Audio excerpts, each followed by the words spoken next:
আসসালামু আলাইকুম রহমতুল্লাহি ওয়া বারাকাতুহু। প্রথম আলো কলাম বাংলাদেশ মানব উন্নয়নের বিকল্প নেই।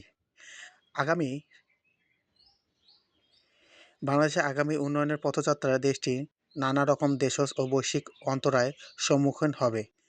সেসব সমস্যা বাংলাদেশের মানব উন্নয়নকে প্রভাবিত করবে। বাংলাদেশের মানব উন্নয়নের কেন বিকল্প নেই তা নিয়ে লিখেছেন সেলিম জাহান।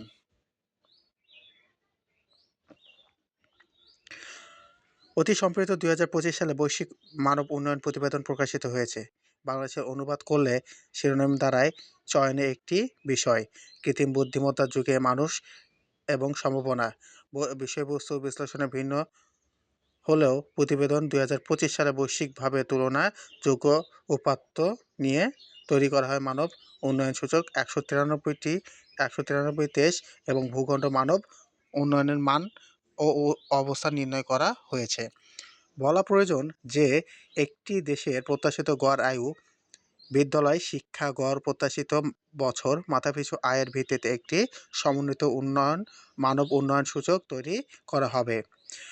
এই বছর মানব উন্নয়নের প্রতিবেদনে মানব উন্নয়ন সূচকে গত ২ বছরের শীর্ষস্থানীয় দেশ সুইজারল্যান্ড হটিয়ে দিয়ে আইসল্যান্ড শীর্ষক স্থান দখল করেছে। অন্যদিকে তালিকার শেষ প্রান্তে দেশ সোমালিয়া এক ধাপ উপরে উঠেছে। ফলে এখন মানব উন্নয়ন সূচকের তালিকায় সর্বনিম্ন অবস্থান আছে দক্ষিণ সুদান।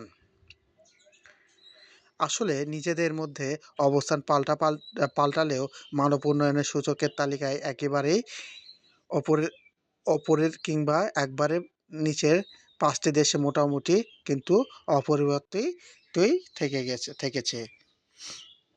২. মানব উন্নয়ন প্রতিবেদন মানব উন্নয়ন সূচক বিষয়টি ৩টি পর্যবেক্ষণ অত্যন্ত জরুরি। প্রথম, মনে রাখা দরকার যে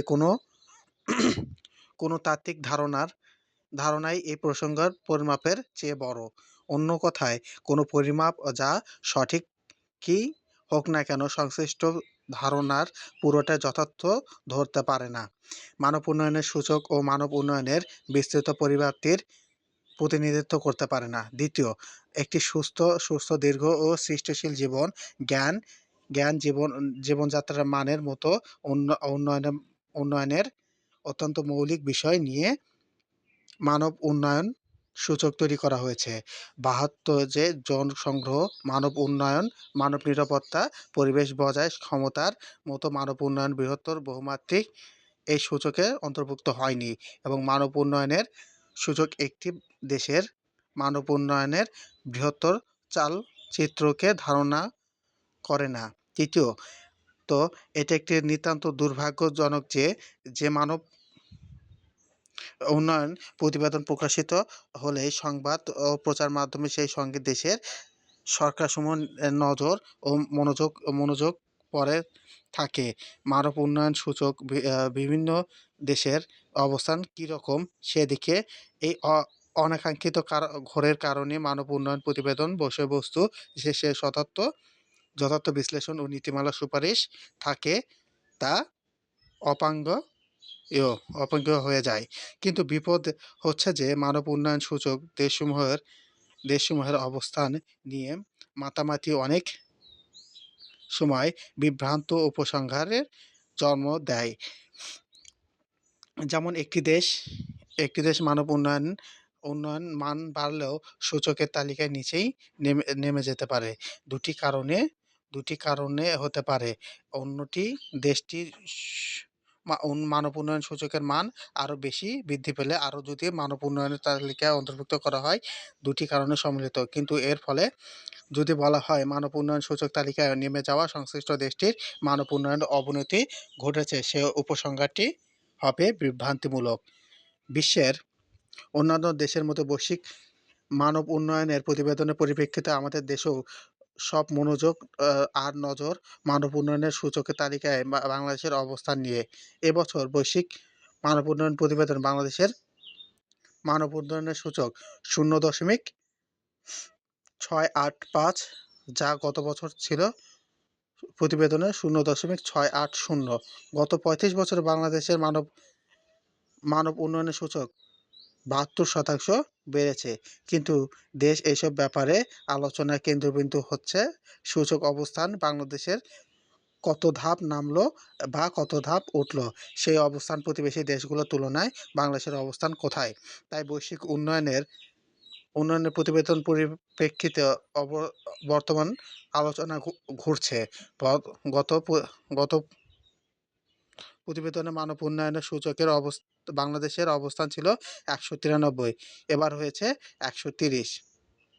খুব খারাপ খবর কিংবা সূচকের অবস্থান আঞ্চলিক প্রেক্ষিতে শ্রীলঙ্কা ও মালদ্বীপে বাংলাদেশের চেয়ে অনেক এগিয়ে আছে। আমার মনে হয় সংখ্যা ও সূচকের অবস্থান থেকে বেরিয়ে এসে মানব উন্নয়নের সূচকের আলোচনাটি বাংলাদেশের একটু ভিন্ন খাতে প্রভাবিত হওয়া দরকার, মনোযোগ হওয়া দরকার, দেওয়া দরকার যে মৌলিক বিষয়ের উপর এখানে নীতিমালা প্রশ্নে সম্পৃক্ত। প্রথমত আমাদের সাধারণ মানব উন্নয়নের সূচক যখন অসমতাকে বিবেচনা করে তখন মানব উন্নয়ন সূচকের মান বাড়ে। ২০২৫ সালে বৈশ্বিক মানব উন্নয়ন প্রতিবেদনে আমরা যখন অসমতা অসমন্বিত মানব উন্নয়নের সূচকের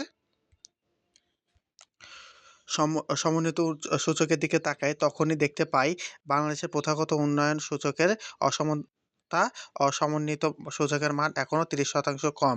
অথচ ২ বছর আগে এটা ছিল ২৩% কম। এর মানে হচ্ছে বাংলাদেশের উন্নয়নের ফলাফল অসমতা আরও বিস্তৃত হচ্ছে। বাংলাদেশের মানব উন্নয়নের অর্জনগুলোকে ক্রমবর্ধমান অসমতার গ্রাস করছে। এছাড়া বাংলাদেশ মানব উন্নয়নের ফলাফল অসমতা হতে নিহিত আছে দেশের মানব উন্নয়ন সুযোগ বৈষম্যর মধ্যে। সুতরাং মানব উন্নয়ন সূচক ও ফলাফলের অসমতার কারণগুলো শনাক্ত ও প্রয়োজনীয়তা নীতিমালা এবং কৌশলগত গ্রহণ করতে হবে। দ্বিতীয়ত, দৃষ্টি অবশিষ্ট মনে হচ্ছে যে মধ্যম আয়ের ফাঁদের মতো মানব উন্নয়নের দেশেও বাংলাদেশ একটি মধ্যম মানের মানব উন্নয়নের ফাঁদে আটকা পড়েছে।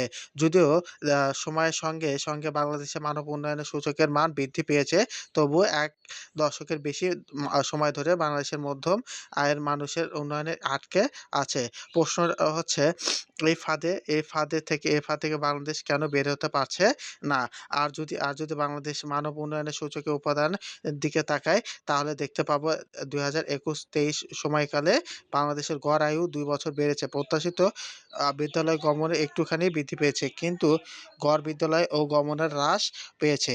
সুতরাং বাংলাদেশের উচ্চ উন্নয়ন স্তরে তাহলে সঙ্গে নীতির অগ্রগতি যে দিকগুলো গমন করা যাবে, যেমন অর্থনীতি ত্বরান্বিত